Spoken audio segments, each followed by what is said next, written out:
ரெண்டு மூணு முஸ்லீம் நாட்டில் பணத்தோட புழக்கம் வந்துடும். சடனாக அவங்க வந்து சொல்லுவாங்க பணம் ரொம்ப பிரச்சனையாக இருக்குன்றது. ஒரு கண்ட்ரியில் உணவு தட்டுப்பாடு வருது, அது ரொம்ப குழப்பத்தை ஏற்படுத்தும். தமிழ்நாட்டில் மழை தொடங்கினா டிசம்பர் 6, 8 மிகப்பெரிய மழை இருக்குது. இந்த மழை வரத்துக்கான வாய்ப்பு இருக்குது. 24ஆம் தேதி மழை வரலன்னா கொஞ்சம் மழைகள் இந்த மாதிரி சூழ்நிலைகள் ஏற்படும்.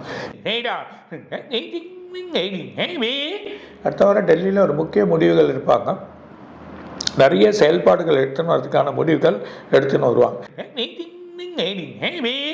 சீனா இன்னும் தங்கத்தை வாங்க போகுது. அதோட வயல் கொஞ்சம் இறங்கி ஏறப்போகுது.